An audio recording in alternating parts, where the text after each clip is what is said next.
താനൊരിക്കലും രാഷ്ട്രീയത്തിലേക്കില്ലെന്ന് ചലച്ചിത്ര താരം കലാഭവൻ മണി പറഞ്ഞു. രാഷ്ട്രീയക്കാരന്റെ ജോലി തനിക്ക് ഒട്ടും വശമില്ലെന്നും മണി പറഞ്ഞു. കാഞ്ഞങ്ങാട്ടെ പ്രസ് ഫോറം സംഘടിപ്പിച്ച മുഖാമുഖം പരിപാടിയിൽ സംസാരിക്കുകയായിരുന്നു അദ്ദേഹം.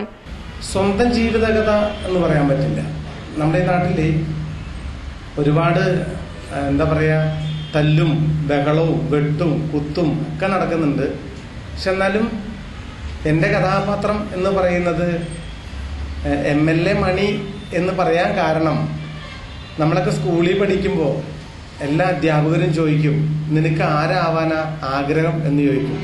ഒട്ടുമിക്ക കുട്ടികളൊക്കെ പറയാറുള്ളത് എനിക്ക് ഡോക്ടർ ആവണം, കളക്ടർ ആവണം, എഞ്ചിനീയർ ആവണം എന്ന് പറയാറ്. പക്ഷെ ഞാൻ പറഞ്ഞത് എനിക്ക് MLA ആവണം. അത് ആദ്യത്തെ ഒരാൾ ഞാനായിരിക്കുള്ളൂ. അതുകൊണ്ട് തന്നെ എല്ലാവരും കളിയാക്കി വിളിക്കുന്ന പേരാണ് MLA മണി, MLA മണി. പക്ഷെ അവൻ MLA ആവും ഒരു ദിവസം. അത് ആ സിനിമ കണ്ടതിന് ശേഷം ഞാൻ പറയുള്ളൂ. അല്ല, ചാലക്കുടിയിലെ ആവണേ ഇപ്പൊ ഈ 10 വർഷത്തിനുള്ളിൽ ഞാൻ ആയാലില്ലേ. ഇപ്പൊ വേണ്ടാന്ന് പറഞ്ഞു വിട്ടതല്ലേ. എന്തോ ഒരിക്കലുമില്ല. നിങ്ങൾ ജീവിച്ചിരിക്കുന്ന കാലം വരെ ഞാൻ പറഞ്ഞു, ഒരിക്കലും ഞാൻ ഈ രാഷ്ട്രീയ രംഗത്തേക്ക് അത് മത്സരിക്കാൻ ഇറങ്ങിയില്ല. എൻ്റെ അമ്മ സത്യം, മൈത്രോൺ വരെയില്ല. പേടിക്കേ വേണ്ട. എന്തോ വെറുപ്പോണ്ടല്ല, എനിക്ക് ആ ജോലി അറിയില്ല. അതുകൊണ്ടാ. ഇപ്പൊ എന്തുകൊണ്ട് MLA മണി ഇപ്പൊ ഇതിൽ MLA ആയി എന്ത് ചെയ്യാൻ പറ്റും എന്നാ ചോദിക്കണേ. അത് സിനിമ കാണുമ്പോൾ പറയാം. ഇല്ല, ഇതിനകത്ത് രാഷ്ട്രീയമൊന്നുമില്ല. MLAയുടെ അല്ല, ഒരു MLAയുടെ പ്രവർത്തനം എന്ന് പറഞ്ഞു കഴിഞ്ഞാൽ ഒരു MLA ചെയ്യുന്നതിനേക്കാൾ കൂടുതൽ പ്രവർത്തനം ഞാൻ ചാലക്കുടി ചെയ്യുന്നുണ്ട്. ഞാൻ വേസ്റ്റ് എടുക്കാൻ പോകുന്നുണ്ട്, കാന ക്ലീൻ ചെയ്യാൻ പോകുന്നുണ്ട്, പിന്നെ അതുകൂടാണ്ട് റോഡ് പുല്ല് വെട്ടാൻ പോകുന്നുണ്ട്, വായനശാല പണിയാൻ പോകുന്നുണ്ട്. ഇതൊക്കെ ഞാൻ ചെയ്യുന്ന ആളാണ്. പക്ഷെ ഇതൊന്നും എത്ര ആൾക്കാർ ചെയ്യണ്ടെന്ന് എനിക്കറിയില്ല. പക്ഷെ ഇതൊരു പരസ്യത്തിന് വേണ്ടി പറയല്ല. നമ്മൾ അതിൽ കൂടുതൽ കുറേ കഷ്ടപ്പാടുകളൊക്കെ ചെയ്തിട്ടുള്ള ആളാണ്. ഈ സിനിമ എന്ന് പറയുന്നത് ഒരു എല്ലാ പ്രേക്ഷകർക്കും ഇഷ്ടപ്പെടുന്ന രീതിയിലുള്ളൊരു സിനിമ ആയിരിക്കണം എന്നൊരാഗ്രഹമുണ്ട്. അതുകൊണ്ട് തന്നെയാണ് MLA മണി എന്ന് പറയുമ്പോൾ പേര് കേൾക്കുമ്പോൾ ആൾക്കാർ ചോദിക്കും, MLA മണി 10ാം ക്ലാസ് ഗുസ്തി. അപ്പൊ അവന്റെ ജീവിതം തന്നെയായിരിക്കുന്ന എല്ലാവരും നിങ്ങളും വിചാരിച്ചിരിക്കുന്നത് അത് തന്നെയല്ലേ. ഈ പാട്ടും ഈ പേരും ഈ ജീവിത ചരിത്രവും ദാരിദ്ര്യവും ഒക്കെ വിളിച്ചു പറയുമ്പോൾ ഒരു പക്ഷെ അത് തന്നെയായിരിക്കും എന്ന് ചിന്തിക്കുന്ന ആൾക്കാരുണ്ടായിരിക്കും. പക്ഷെ ഇതിനകത്ത് നല്ല ആരോഗ്യമുള്ളൊരു പടമായിരിക്കും. ഇതിലഭിനയിച്ചല്ലോ, ഇതിലെല്ലാവരും വളരെ നമ്മളോട് ലളിതമായും എല്ലാം എന്താ പറയാ. എൻ്റെ സിനിമകളിൽ എനിക്ക് കുറേ വലിയ താരങ്ങളെ വെച്ച് അഭിനയിപ്പിക്കാൻ പറ്റില്ല.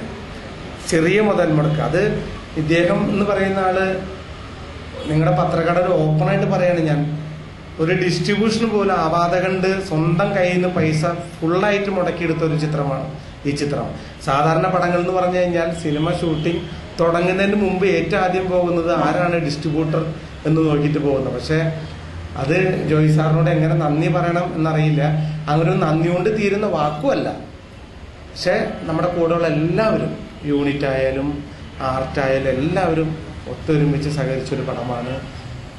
എൻ്റെ മനസ്സ് പോലെ തന്നെയായിരിക്കും അതൊരു MLA മണി തന്നെയായിരിക്കും.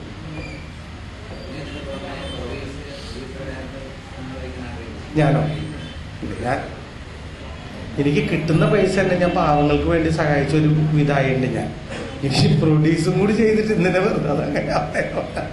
ഇപ്പൊ പാവങ്ങളെ സഹായിച്ചുകൊണ്ടിരിക്കുക. എത്രയോ പാവങ്ങളെ ഒരു പ്രൊഡ്യൂസർ ഈ സിനിമയിൽ വർക്ക് ചെയ്യുന്ന എത്രയോ പാവങ്ങളെ പൈസ കൊടുത്ത് സഹായിച്ചുകൊണ്ടിരിക്കുകയാണ്. ഞാനത് ഇവര് തരുന്ന പൈസ എടുത്ത് ഞാൻ വേറെ ആൾക്കാർക്ക് കൊടുക്കുന്നു മാത്രമേ ഉള്ളൂ. പുതിയ മലയാള സിനിമ. പിന്നെ അത് കൂടാതെ കണ്ട് എല്ലാവരും പറയണത് നായിക വേഷം മതിയാക്കിയിട്ട് ചെറിയ ചെറിയ വേഷങ്ങളിലേക്ക് പോകാനാണ് പറയണത്. പക്ഷെ ഞാൻ ചെറിയ വേഷം ചെയ്യുന്നുണ്ട്, വലിയ വേഷം ചെയ്യുന്നുണ്ട്, വില്ലനും ചെയ്യുന്നുണ്ട്. പക്ഷെ നമുക്ക് അങ്ങനത്തെ നല്ല വേഷങ്ങൾ കിട്ടണമെങ്കിൽ തീർച്ചയായിട്ടും അങ്ങനെയുള്ള വേഷങ്ങൾ നമ്മൾ ചെയ്യും. MLA മണിയും 10ാം ക്ലാസും ഗുസ്തിയും എന്ന തന്റെ പുതിയ സിനിമയെക്കുറിച്ച് വിശദീകരിക്കുന്നതിനിടയിലാണ് കലാഭവൻ മണി ഇങ്ങനെ പ്രതികരിച്ചത്. താൻ 3 തവണ 10ാം ക്ലാസ് തോറ്റിട്ടുണ്ടെന്നും MLA ആകാനായിരുന്നു ചെറുപ്പം മുതലേയുള്ള താല്പര്യമെന്നും കലാഭവൻ മണി പറഞ്ഞു. നല്ലൊരു മനസ്സുള്ള MLA ആണ് നാടിന് വേണ്ട എന്ന സന്ദേശം ഈ സിനിമയിലുണ്ട്. എൻ്റെ മണ്ണിൻ്റെ മണമുള്ള സിനിമയാണിത്. എന്നാൽ ഇതെൻ്റെ സ്വന്തം ജീവിതകഥയല്ല. ഇതൊരു ആരോഗ്യമുള്ള പടം, അതല്ലെങ്കിൽ കൈത്തണ്ടയ്ക്ക് ബലമുള്ള പടം, അതാണിത്, കലാഭവൻ മണി വിശദീകരിച്ചു. മലയാള സിനിമയുടെ വിജയം പോസ്റ്ററുകളിലൂടെയാണ് അറിയുന്നതെന്നും മലയാള സിനിമയിൽ ഇപ്പോഴും കഥയില്ലായ്മയുണ്ടെന്നും ചോദ്യത്തിന് ഉത്തരമായി മണി പറഞ്ഞു. മുഖാമുഖം പരിപാടിയിൽ നാടൻ പാട്ടുകൾ പാടി മണി മാധ്യമപ്രവർത്തകരെ കയ്യിലെടുത്തു. നല്ല സന്ദേശങ്ങളുള്ള പടം ഉണ്ടാകേണ്ടത് കാലഘട്ടത്തിന്റെ ആവശ്യമാണെന്ന് അദ്ദേഹം ചൂണ്ടിക്കാട്ടി. തന്റെ പുതിയ സിനിമ മഹത്തായ സന്ദേശങ്ങളുടെ ആകെത്തുകയായി മാറുമെന്നും അദ്ദേഹം കൂട്ടിച്ചേർത്തു. Press forum president TK Narayanan അധ്യക്ഷനായിരുന്നു.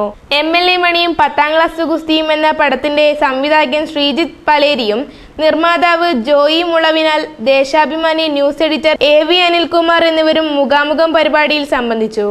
P പ്രവീൺകുമാർ സ്വാഗതവും BC ബാബു നന്ദിയും പറഞ്ഞു. കോട്ടച്ചേരി ബസ് സ്റ്റാൻഡ് യാർഡിലേക്ക് സ്വയം വണ്ടിയോടിച്ചെത്തിയ കലാഭവൻ മണിയെ ജനക്കൂട്ടത്തിൽ നിന്നും ഏറെ പണിപെട്ടാണ് ഹൊസൂർ അഡീഷണൽ SI മാരായ മൈക്കിൾ, വിജയൻ എന്നിവരുടെ നേതൃത്വത്തിലുള്ള പോലീസ് സംഘം ബസ് സ്റ്റാൻഡ് ബിൽഡിംഗിലെ പ്രസ് ഫോറം ഓഫീസിൽ എത്തിച്ചത്. കലാഭവൻ മണി തിരിച്ചു പോകുന്നതുവരെ നൂറുകണക്കിന് ആളുകൾ ബസ് സ്റ്റാൻഡ് പരിസരത്തും മറ്റും തടിച്ചുകൂടി.